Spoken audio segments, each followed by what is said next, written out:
Paglabas pa lang ng korte, buong pagmamalaking isinama ng dati kong asawa ang kanyang pamilya para angkinin ang 150 milyong pisong mansyon ko. Ngunit sa sandaling bumukas ang pinto, hinimatay sa kinatatayuan niya ang biyenan ko. Hindi pa man natutuyo ang tinta sa aming annulment papers, nagdiriwang na ang dati kong asawa. Nagmamadaling isinama ng biyenan kong babae ang buong pamilya para sakupin ang mansyon na nagkakahalaga ng 150 milyon. Ngunit sila'y lubos na nagkakamali. Si Sofia Reyes ay hindi isang maamong tupa na basta-basta na lang nilang kakagatin. Nang bumukas ng maluwag ang pinto ng mansyon, ang sumalubong sa kanilang sakim na mga mata ay hindi ang inaasahang karangyaan, kundi ang nakapaninindig balahibong katotohanan at isang pirasong papel na nagsilbing hatol sa kanilang kapalaran. Gaano kalupit ang estratehiya ni Sofia? At paano binago ng isang huling pasabog ang lahat para iwang pulubi ang kanyang dating asawa? Madalas sabihin na ang araw ng kasal ang pinakamasayang araw sa buhay ng isang babae. Ngunit para kay Sofia, ang tunay na sandali ng kaligayahan ay nang ibaba niya ang panulat matapos lagdaan ang mga dokumento ng annulment at hawakan ang opisyal na desisyon ng korte. Noon niya naramdaman ang pagdaloy ng panibagong buhay sa kanyang puso. Walang mga trumpeta, walang bulaklak. Tanging ang tunog ng pagtatatak ng dry seal sa papel, ngunit sa kanyang isipan, ito'y umalingaw-ngaw na parang isang engrandeng simponiya ng kalayaan. Habang papalabas sa tarangkahan ng Regional Trial Court ng Muntinlupa, bahagyang napapikit si Sofia sa tindi ng sikat ng araw. 34 na taong gulang, may isang nabigong pagsasama sa kanyang likuran, ngunit hindi niya naramdamang siya'y lanta na. Sa katunayan, sa kanyang suot na eleganteng puting suit na bumagay sa kanyang magandang pangangatawan, lumitaw ang isang matipunong ganda, isang uri ng kariktan na makikita lamang sa isang babaeng lubos nang nakatikim ng pait ng buhay at natutong pahalagahan ang sarili. Sofia! Isang pamilyar ngunit ngayoy nakakairitang boses ang tumawag mula sa kanyang likuran. Si Marco. Suot pa rin niya ang mamahaling navy blue suit na regalo ni Sofia noong kaarawan niya. Noong mga panahong iyon, buong akala ni Sofia ay sapat ng alagaan ng asawa para suklian siya nito ng pasasalamat. Huminto si Marco sa harap ni Sofia, inayos ang kanyang damit at isang mapanlibak na ngiti ang sumilay sa kanyang mga labi. Kahit hiwalay na sila, hindi pa rin nagbabago ang kanyang pagiging arogante at makalumang pag-iisip. Anong nginingiti-ngiti mo diyan? Taas noong tanong ni Marco. Huwag kang masyadong magsaya dahil lang nakawala ka sa akin. 34 ka na, hiwalay sa asawa at may tatak na iniwan. Sa tingin mo ba may papatol pa sa'yo? Titingnan ko na lang kung paano ka babalik sa probinsya at magiging palamunin ng mga magulang mo. Tiningnan siya ni Sofia na may kalmadong mga mata, na parang isang lawang hindi natitinag. Dati, sa tuwing magtataas ng boses si Marco, yumuyuko na lang siya para sa kapayapaan ng tahanan. Ngunit ngayon, ang lalaking nasa harap niya ay hindi na niya asawa at lalong hindi ang haligi ng tahanan na laging bukambibig ng ina nito. Siya'y isa na lamang kaawa-awang talunan na maswerte siyang naiwasan. Mas mabuting atupagin mo ang sarili mo, Marco, malumanay, ngunit may panunuya sa tinig na sagot ni Sofia. Huwag mong kalimutan ang deadline ng bayad mo sa mga pinagkakautangan mong 5,006. Natigilan si Marco at bahagyang nagbago ang kulay, ngunit mabilis na bumalik ang kanyang kayabangan. Lumapit siya at bumulong na may pagbabanta. Huwag mo akong tinatakot, matuto kang lumugar, sabi ni Mama. Kahit anong sabihin ng korte, dugot pawis ng anak niya ang ipinundar sa bahay na yan. Huwag mong pangaraping masolo yon. Kung matalino ka, ibigay mo ang kalahati. Kung hindi, makikita mo kung gaano kami katindi. Napatawa ng malakas si Sofia. Sa gitna ng tirik na araw, ang kanyang malutong na tawa ay nagpatulala kay Marco. Dugot pawis mo. Ang tinutukoy mo ba ay ang 150 milyong piso na ginastos sa pagbili ng lupa at pagpapatayo ng bahay? O yung kakarampot mong sahod na inubos mo sa sugal at sa mga babae mo? Marco, malinaw na nakasaad sa titulo ng lupa at sa desisyon ng korte. Ang mansyon sa Ayala Alabang ay aking exclusive property na nabili bago tayo ikasal. Ikaw at ang pamilya mo, wala kayong pag-aari kahit isang pirasong hollow block doon. Namula sa galit ang mukha ni Marco. Akmang duduruin niya si Sofia, ngunit mabilis na itong tumalikod at naglakad palayo, iiwan siyang tulala sa gitna ng bakuran ng korte. Sa loob ng malamig na taxi, napabuntong hininga si Sofia. Ipinikit niya ang kanyang mga mata at ang 3 taon ng kanyang buhay bilang manugang ay dahan-dahang nag-flashback na parang isang lumang pelikula. 3 taon na ang nakalipas, si Sofia, isang babaeng galing probinsya ngunit may angking talino sa negosyo, ay nakapag-ipon ng malaking yaman. Bumili siya ng lupa sa isang bagong subdibisyon at nagpatayo ng modernong mansyon na may hardin na may kabuuang halaga na 150 milyong piso. Tinapos niya ang lahat ng papeles at paglilipat ng titulo 1 buwan bago sila magpakasal ni Marco. Katalinuhan ba iyon o tadhana? Hanggang ngayon, hindi alam ni Sofia. Ang tanging sigurado siya ay sa sandaling pumasok siya sa pamilya Vargas, itinuring na agad ng lahat na ang ari-arian niya ay pag-aari na rin nila. Ang kanyang biyenan, si Aling Tessie, isang babaeng laging kumikinang ang mga mata sa kasakiman, ay nagdeklara na agad sa unang araw. Ang isang babae, pag nag-asawa, dapat para na lang sa pamilya ng lalaki ang buhay. Yung bahay sa Alabang, napag-isipan ko na, mas magandang ipangalan na natin kay Junjun para magamit niya sa negosyo. Ano namang gagawin ng babae sa ganyang kalaking yaman? Baka ma-scam ka lang. Nagulat si Sofia noon, pero dahil mahal niya si Marco at gusto niyang mapanatili ang kapayapaan, magalang siyang tumanggi at doon nagsimula ang kanyang impyerno. Pinakialaman ni Aling Tessie ang lahat mula sa kanyang pagkain hanggang sa kanyang pagtulog. Ang hipag niyang si Susan, 28 taong gulang, ay isang tamad na dalaga na iniiwan lang ang maruruming damit sa laundry basket at hinihintay na labhan ng hipag. Madalas din itong basta-basta pumapasok sa kwarto ni Sofia para gamitin ang kanyang mga makeup at bag na parang sarili nito. At ang paboritong anak ni Aling Tessie, ang bayaw niyang si Junjun, ay itinuring si Sofia bilang isang hindi nauubosang ATM. Tiniis ni Sofia ang lahat hanggang sa matuklasan niya ang pangangaliwa ni Marco. Hindi lang ito pisikal na pagtataksil. Kinuha ni Marco ang cash mula sa safe na nakalaan sanang pambayad ni Sofia sa mga supplier at ginamit itong down payment para sa isang maliit na kondo na ireregalo sa buntis niyang kabit. Nang ilabas ni Sofia ang ebidensya, sa halip na pagalitan ng anak, buong kapal ng mukha pa siyang ipinagtanggol ni Aling Tessie. Ano ka ba? Lalaki lang yan. Normal lang yang tumingin sa iba. Ang importante, umuuwi pa rin sa'yo. Ikaw, bilang asawa, hindi mo man lang mabantayan, tapos ngayon magrereklamo ka sa pera? Pera ng asawa mo. Pera mo na rin. Anong masama kung gumastos siya ng kaunti? Iyon na ang huling patak. Ang kanyang mga sakripisyo ay itinuring na katangahan at ang kanyang kabutihan ay naging obligasyon. Sa sandaling iyon, tuluyang namatay ang pag-ibig sa puso ni Sofia. Tahimik niyang pinlano ang annulment, nangalap ng ebidensya ng pagtataksil, tinutukan ang daloy ng pera at higit sa lahat, prinotektahan ang kanyang mga ari-arian. Ting, ting, ang malakas na tunog ng cellphone ang nagpabalik kay Sofia sa kasalukuyan. Binuksan niya ito at nakita ang text mula sa hepe ng mga guwardiya sa kanilang subdibisyon na lagi niyang binibigyan ng regalo tuwing Pasko. Ma'am Sofia, mukhang may gulo po dito. Nandito po si Aling Tessie kasama ang mga anak niya sa tapat ng gate. May dala pa silang lipat bahay truck at locksmith.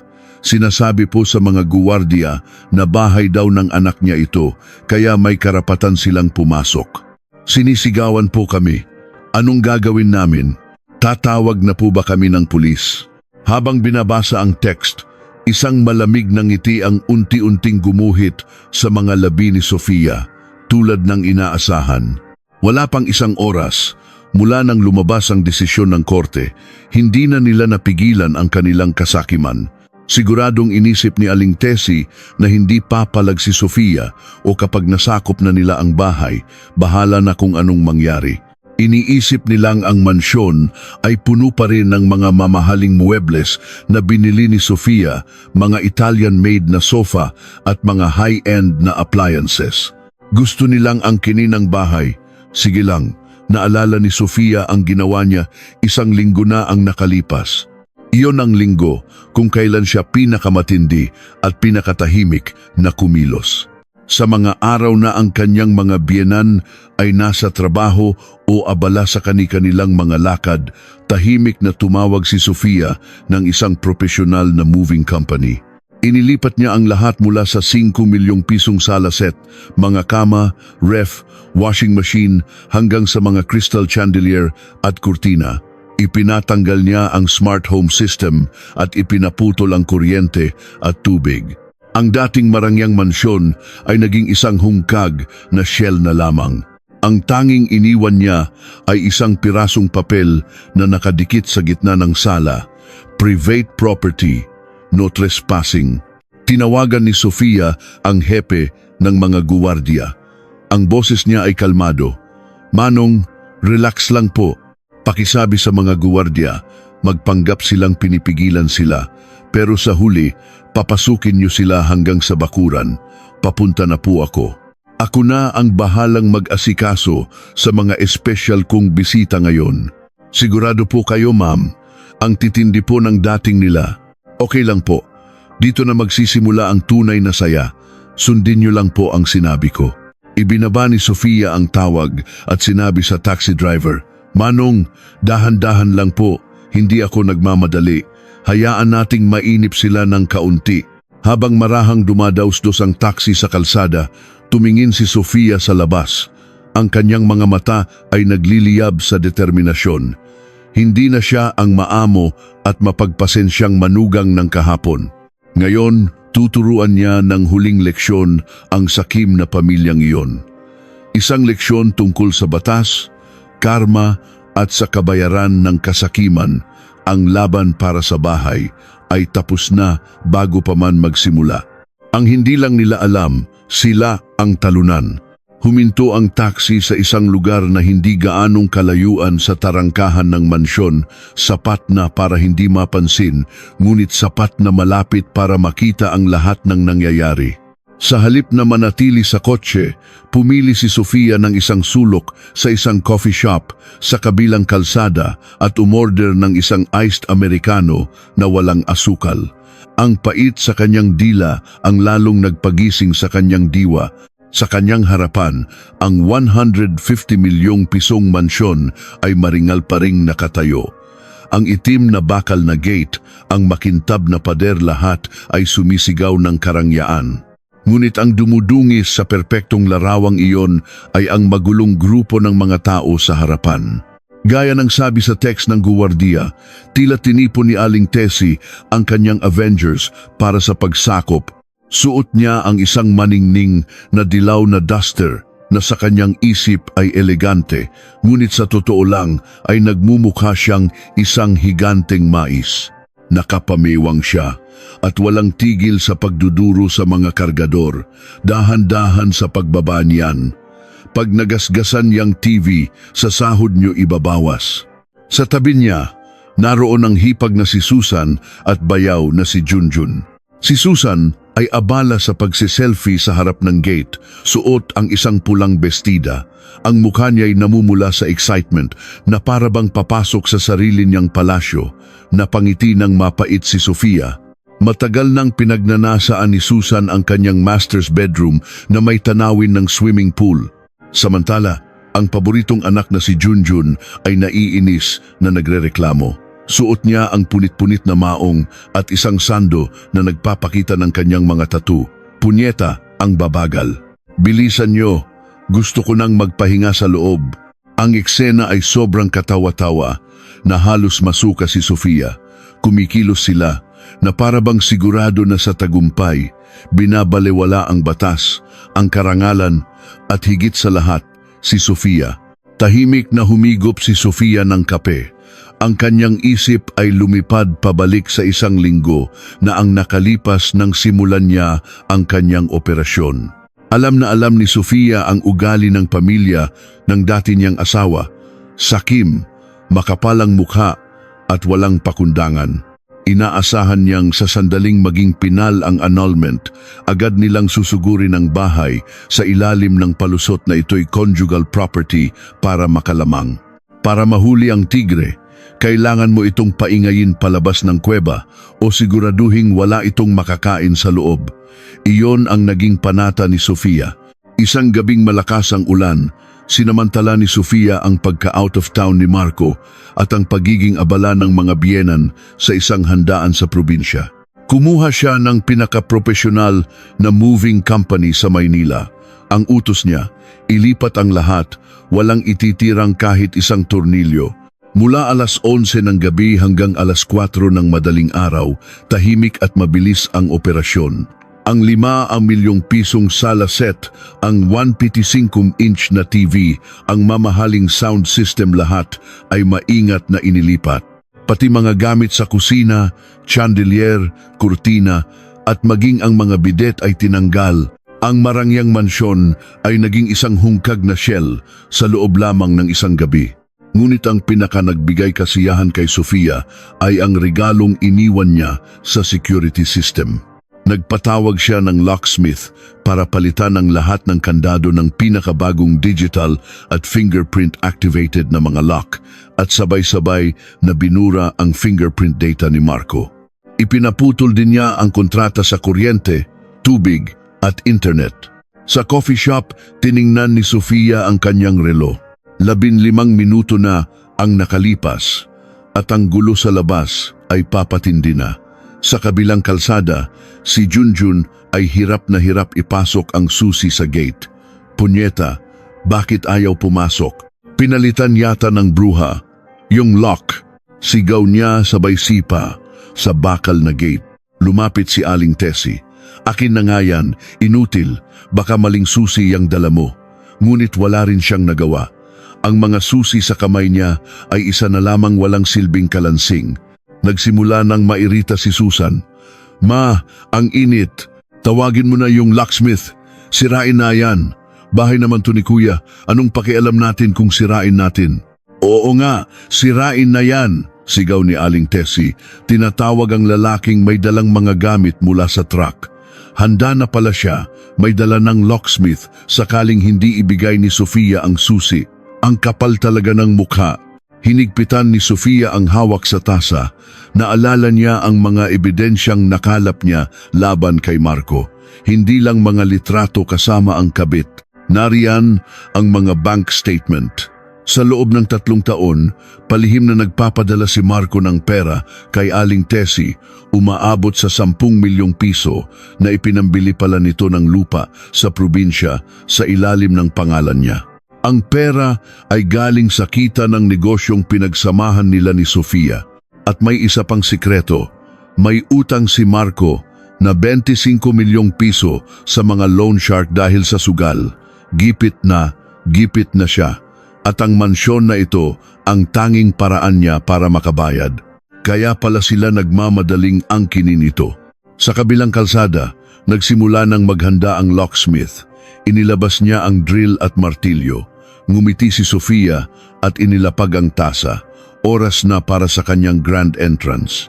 Hindi niya hahayaang sirain nila ang kanyang gate na nagkakahalaga ng 1 milyon. At higit sa lahat, gusto niyang makita ang mga itsura nila kapag kaharap na nila ang tunay na may-ari ng bahay.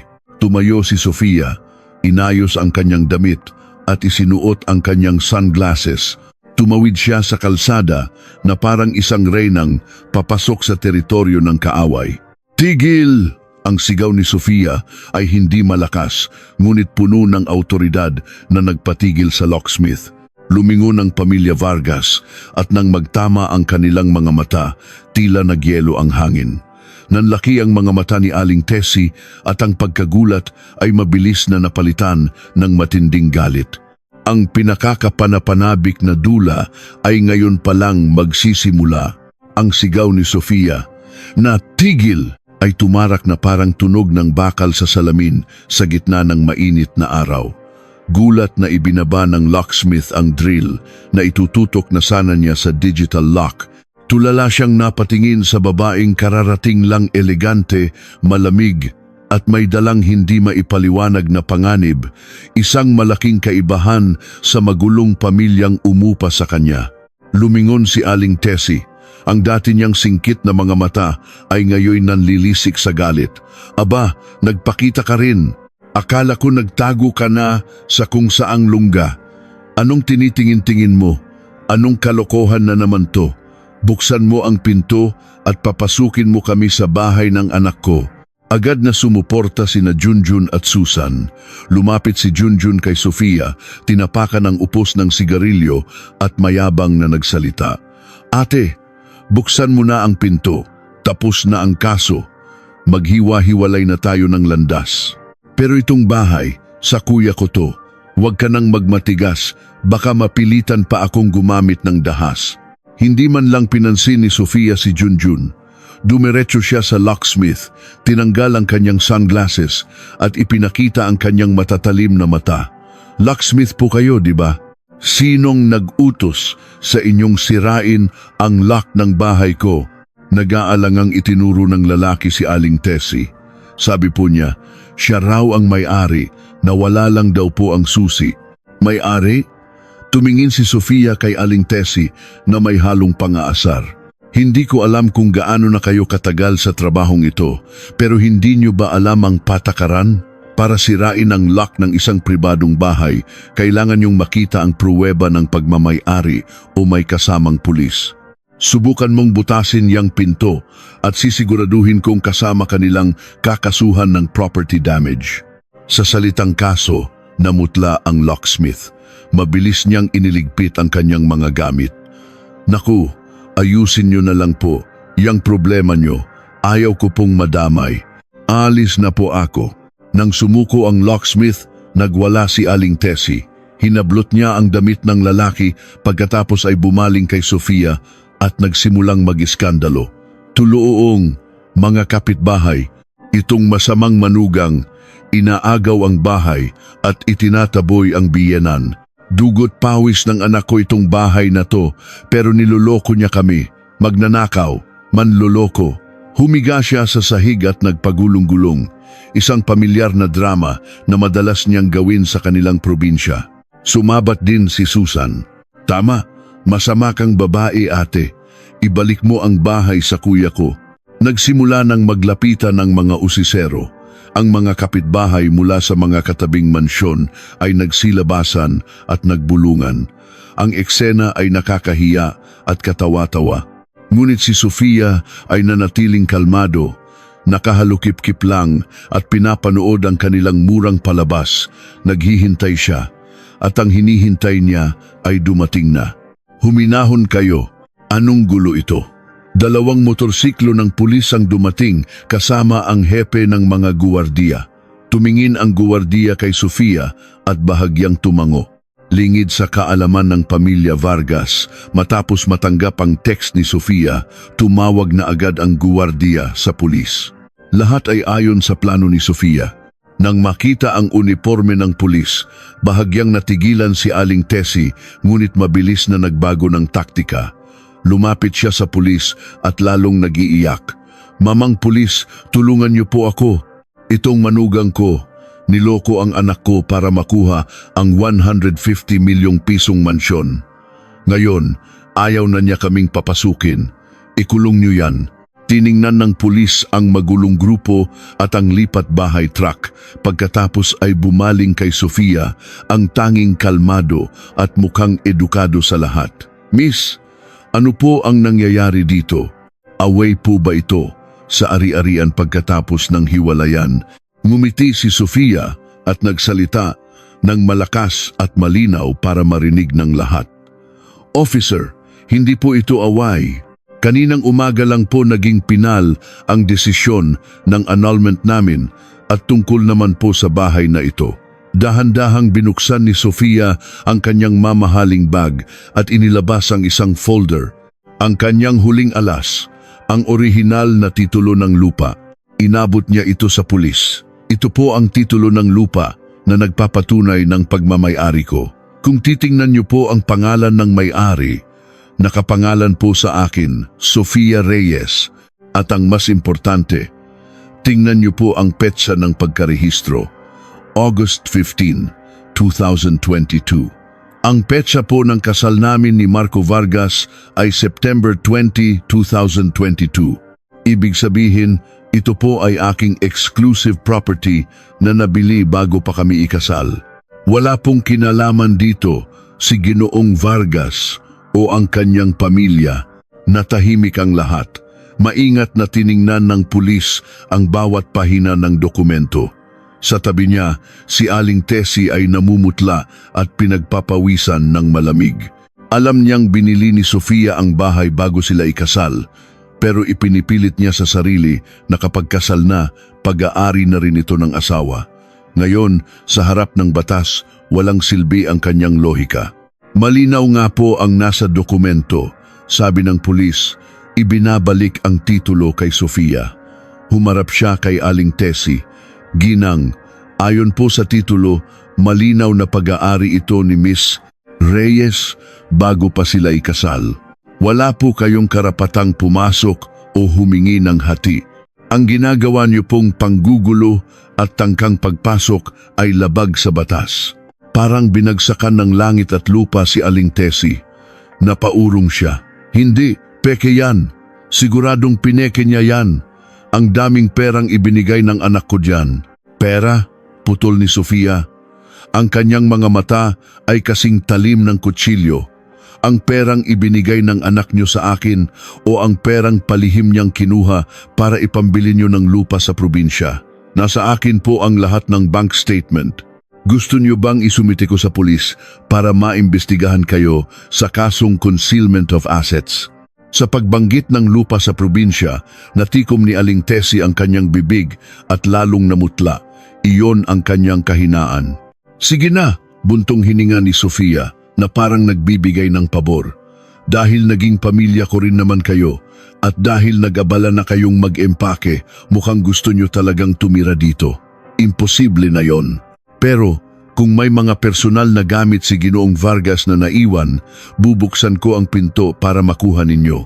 Ayoko nang may matirang anumang basura mula sa nakaraan. Humarap siya sa mga pulis. Sana po maging saksi kayo, baka mamaya ako pa ang akusahan nilang nagnakaw. Sa narinig na bubuksan ang pinto, nanlaki ang mga mata ni Aling Tessie.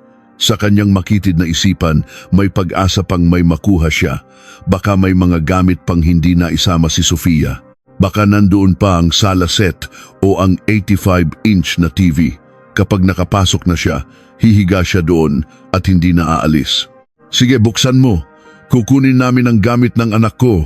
Isang ngiti ang sumilay sa mga labi ni Sofia. Kung mas matalas lang ang pakiramdam ni Aling Tessie, makakaramdam siya ng kilabot sa ngiting iyon. Lumapit si Sofia sa gate at inilagay ang kanyang daliri sa fingerprint scanner. Beep, clank. Bumukas ang digital lock. Dahan-dahang bumukas ang mabigat na gate na parang isang halimaw na naghihintay ng kanyang biktima. Tumabi si Sofia at may pang-aasar na ikinumpas ang kamay. Tuloy po kayo.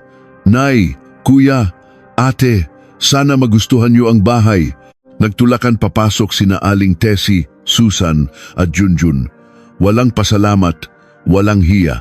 Hindi nila alam na ang naghihintay sa kanila sa likod ng pinto ay hindi ang inaasam nilang karangyaan, kundi ang isang malupit na katotohanan. Pagbukas pa lang ng malaking gate, halos magkandara pa si Aling Tessie sa pagpasok na para bang may hahabol at magsasara nito. Kasunod niya sina Susan at Junjun, ang tatlo'y tila mga mananakop na nagdiriwang. Sa labas, ang mansyon ay mukhang maringal pa rin. Ang makinang na pader at mga namumulaklak na bougainvillea ay lalong nagpatibay sa paniniwala ni Aling Tessie na isang paraiso ang naghihintay sa loob. Dahan-dahang sumunod si Sofia kasama ang 2 pulis at ang hepe ng mga guwardiya. Hindi siya nagmamadali. Gusto niyang bigyan sila ng sapat na oras para mag-enjoy. Unang hinawakan ni Aling Tessie ang solidong hawakan ng pinto. Hindi nakalak. Masayang sigaw niya, sabay tulak sa makapal na pintuan. Kriik! Umalingaw-ngaw ang tunog ng bisagra, inilalantad ang malawak na espasyo sa loob. Ngunit sa sandaling iyon, ang ngiti sa labi ni Aling Tessie ay natigilan. Nanlaki ang kanyang mga mata. Nakabukas ang kanyang bibig pero walang salitang lumabas. Ang nasa likod niyang sina Susan at Junjun ay napahinto rin at bumangga sa kanya. Ang nasa harapan nila ay hindi ang marangyang sala na lagi nilang ipinagmamalaki. Ang nasa harapan nila ay isang nakapanlulumong kawalan. Walang kahit anong muebles. Ang 10 milyong pisong sala set ay naglaho, nag-iwan lang ng bahagyang marka sa sahig na gawa sa marmol. Ang TV, sound system, mga palamuti lahat ay wala na. Maging ang mga detalye ay nagpakita ng kalupitan ni Sofia. Sa kisame, kung saan dating nakasabit ang isang marangyang chandelier, mga nakalawit na alambre na lang ang natira. Wala na rin ang mga kurtina, kaya't ang sikat ng araw ay direktang tumatama sa mga puting pader, lalong nagpapatingkad sa kawalan ng laman. Ang bahay ay parang isang abandonadong kuweba. Nasaan ang mga gamit? Nanginginig na tanong ni Aling Tessie, lumingon kay Sofia na may pagkalito sa mga mata. Saan mo tinago ang mga gamit? Nasaan ang sofa ko? Ang TV ko? Nakasandal sa hamba ng pinto, kalmadong sumagot si Sofia. Nay, nagkakamali po kayo. Uulitin ko, bahay ko po ito at pera ko ang ipinambili ng mga gamit na yon. Natural lang, nadalhin ko ang mga ari-arian ko kapag lilipat ako. Hindi naman po ako charity. Ikaw, halos hindi makahinga sa galit si Aling Tessie. Namula ang kanyang muka at muntik na siyang matumba. Doon lang natauhan si Susan.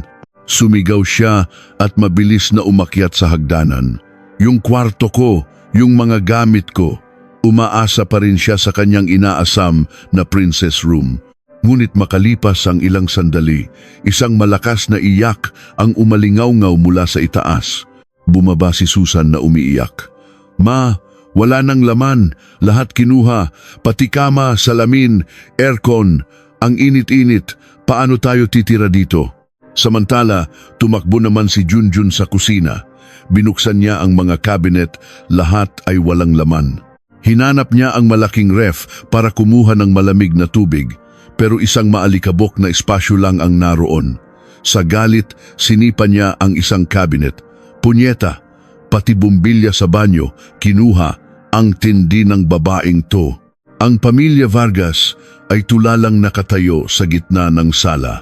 Ang pangarap nilang marangyang buhay ay biglang naglaho at doon napako ang kanilang mga mata sa tanging bagay na iniwan ni Sofia.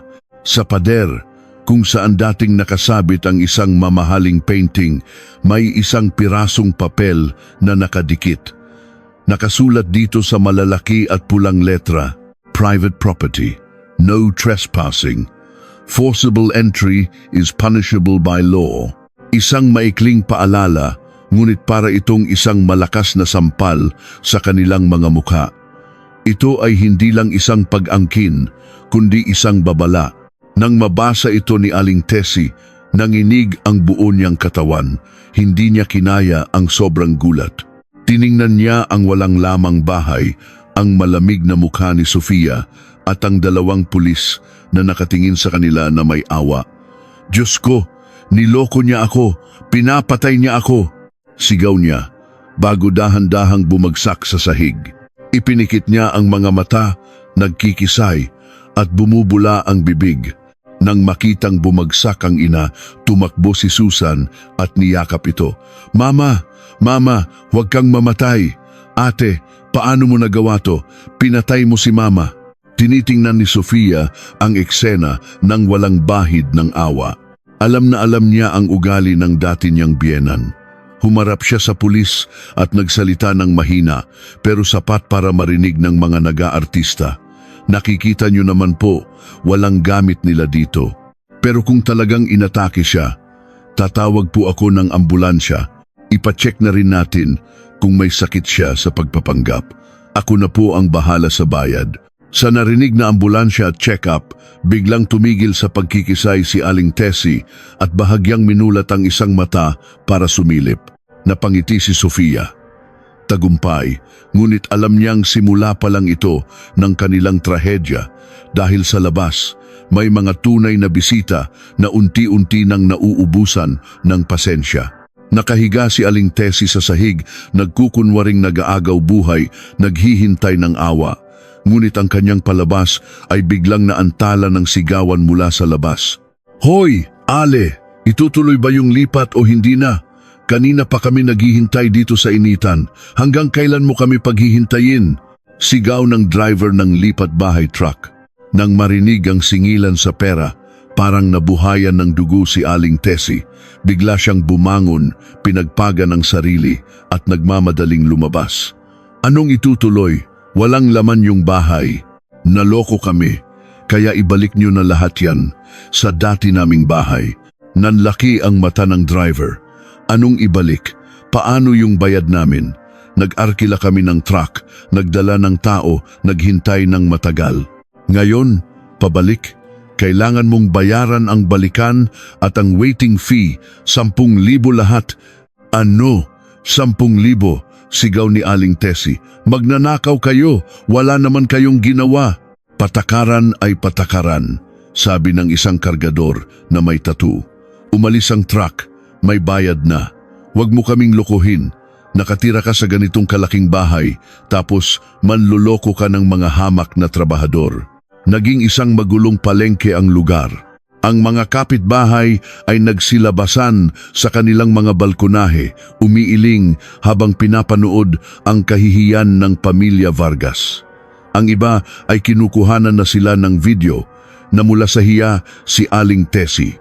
Ang kanyang dangal bilang isang respetadong ina ay nadurog, ngunit mas masakit pa sa hiya ang pagkawala ng pera.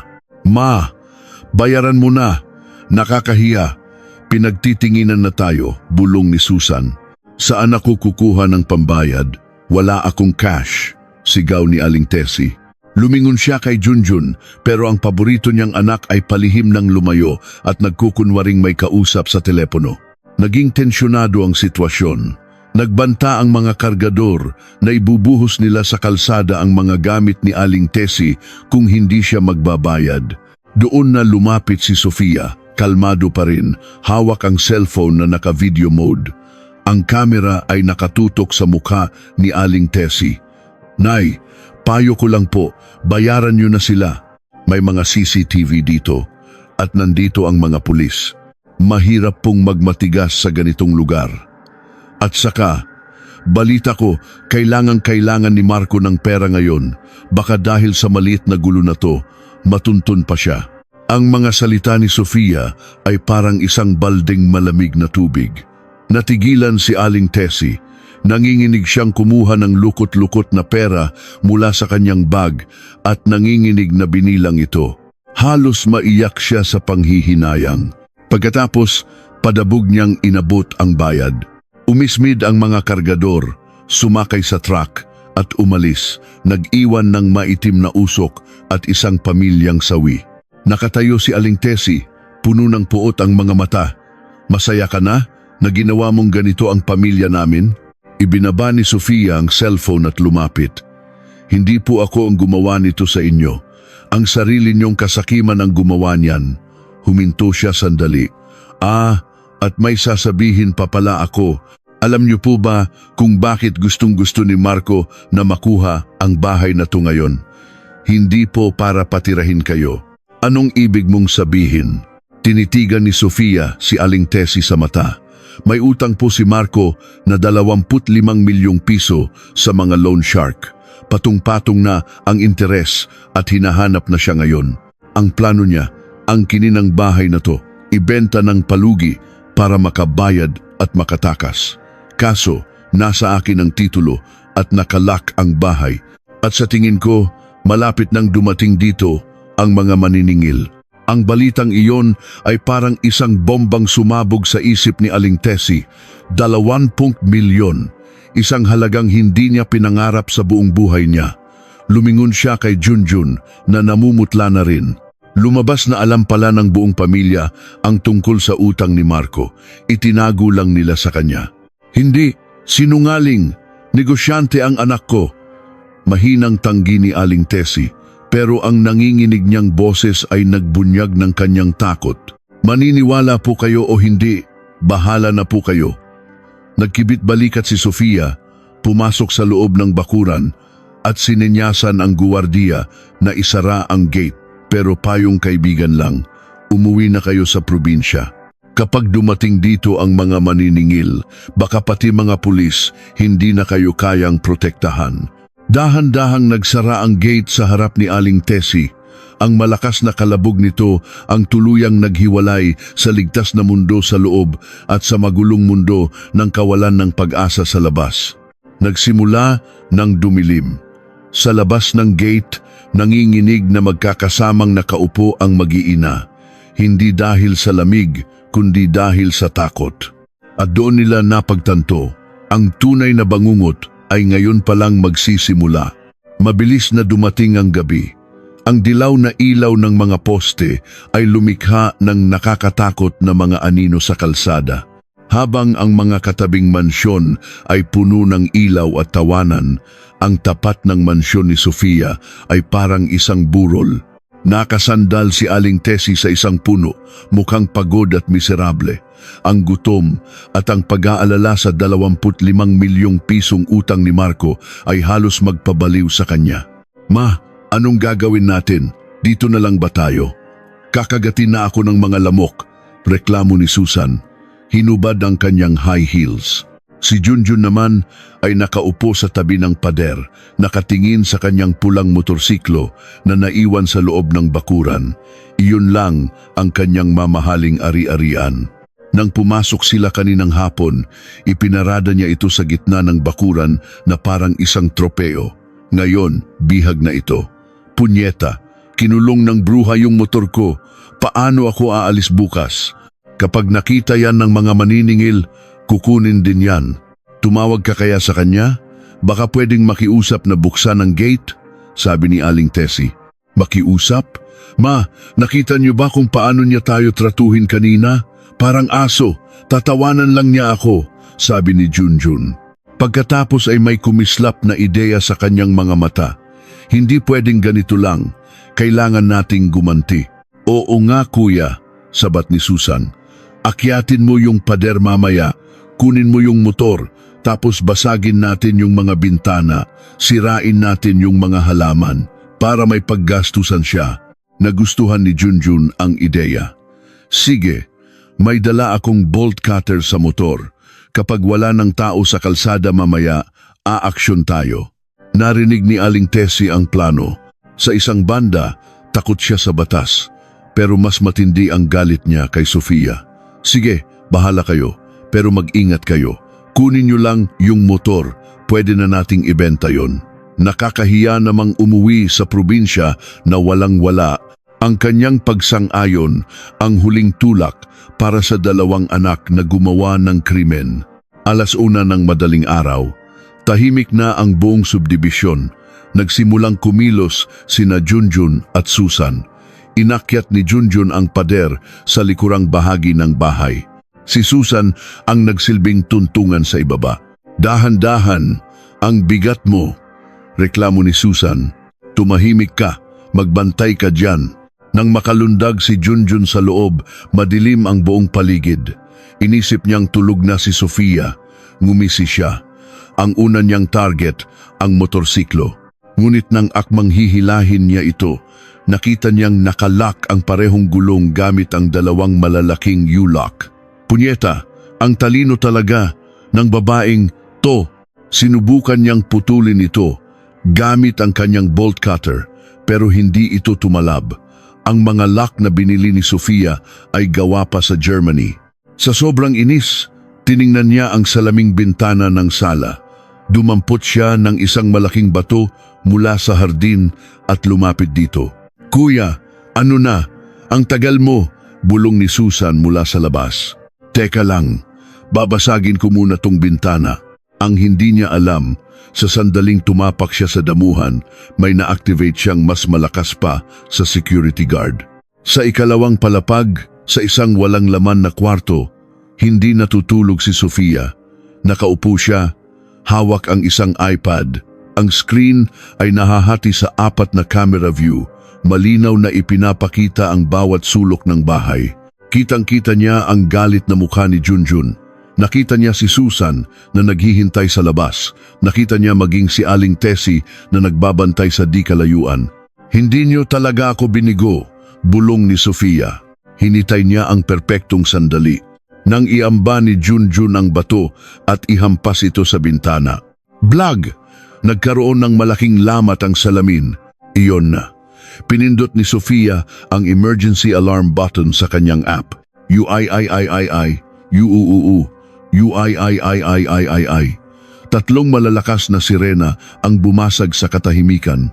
Kasabay nito, bumukas ang 4 na malalakas na searchlight sa hardin, ginagawang isang maliwanag na entablado ang buong lugar. Nabulag si Junjun sa biglaang liwanag at nabitawan ang bato sa kanyang paa.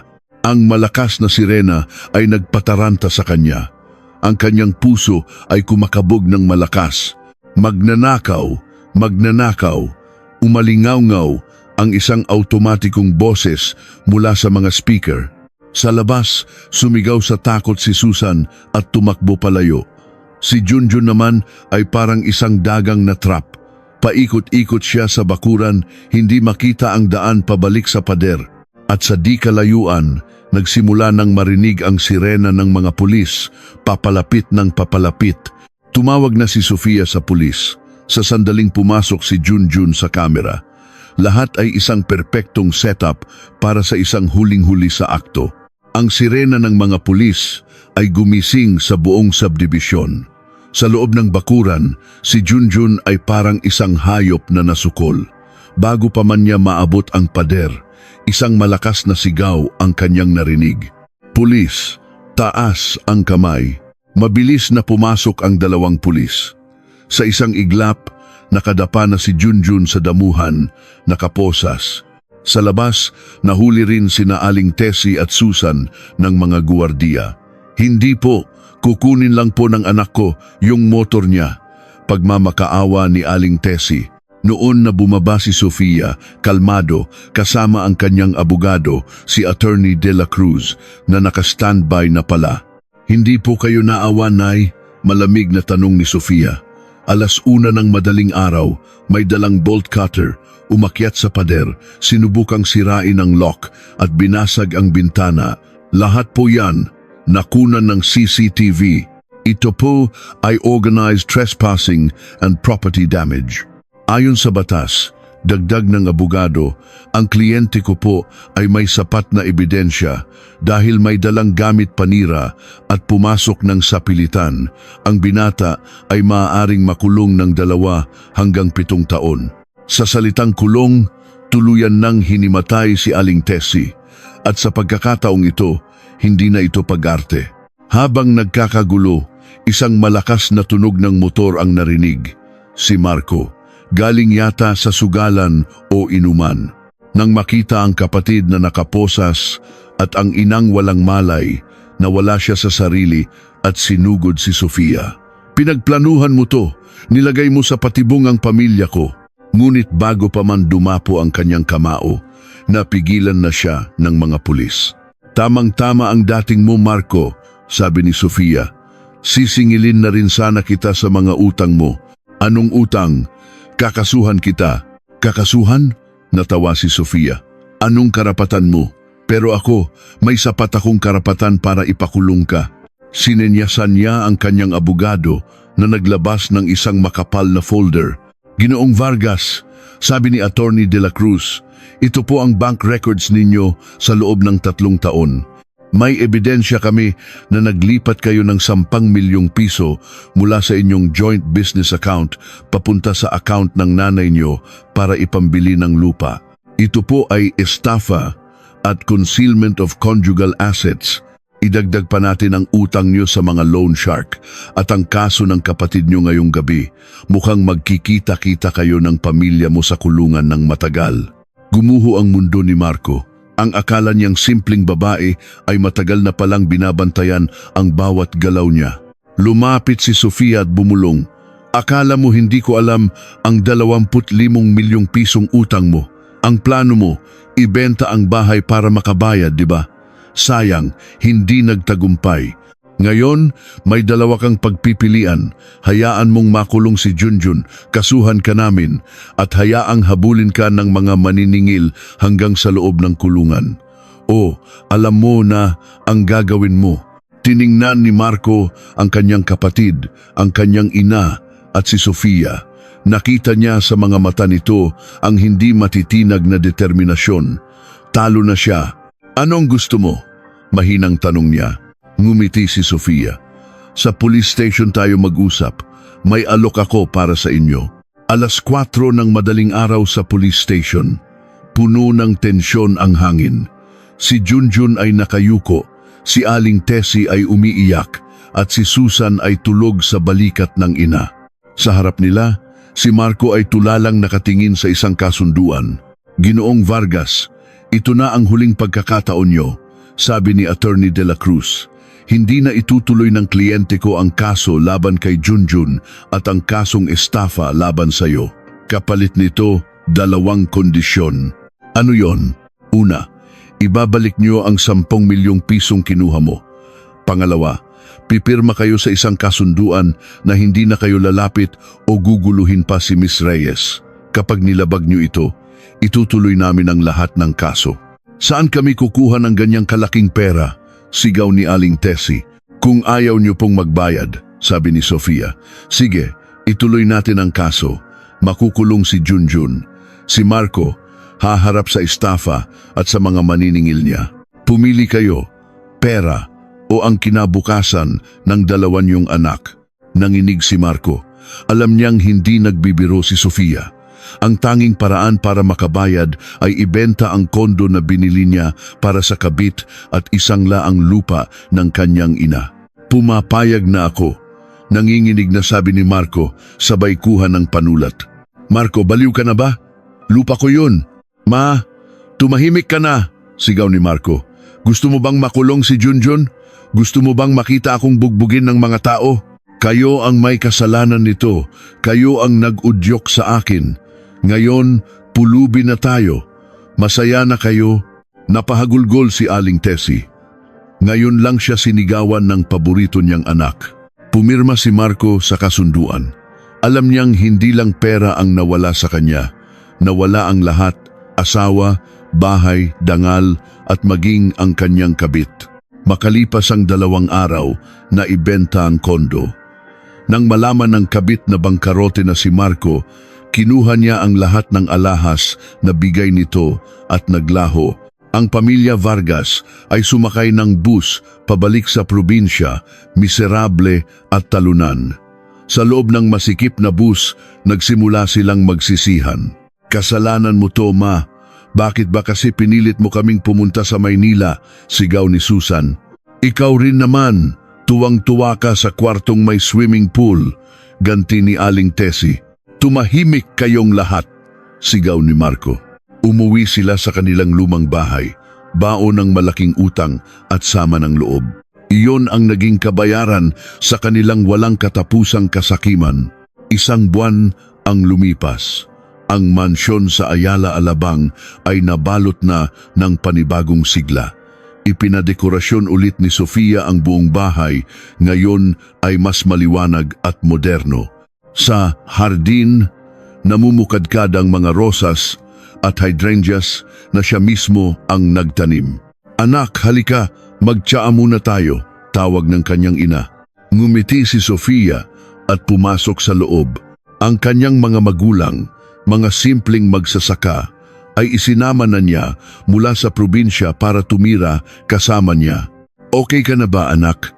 Masama pa ba ang loob mo? Tanong ng kanyang ama. Umiling si Sofia, isang ngiting kasing liwanag ng araw ang gumuhit sa kanyang mga labi. Hindi na po, tay. Mas gumaan po ang pakiramdam ko. Para akong natanggalan ng isang malaking bukol. Nawalan man ako ng isang masamang asawa. Nakuha ko naman ang kalayaan at kapayapaan para sa buong buhay ko. Lugi pa po ba ako? Nagtawanan ang kanyang mga magulang, isang masayang tunog na umalingaw-ngaw sa buong bahay. Humigop si Sofia ng tsaa. Napatunayan niya na ang buhay ay tunay ngang patas. Ang kasakiman ay nagdadala sa kapahamakan, ngunit ang kabutihan at katapangan ay naghahatid sa kaligayahan. Nanalo siya, hindi dahil tuso siya, kundi dahil natuto siyang bumitaw at higit sa lahat, natuto siyang ipaglaban ang kanyang sariling halaga.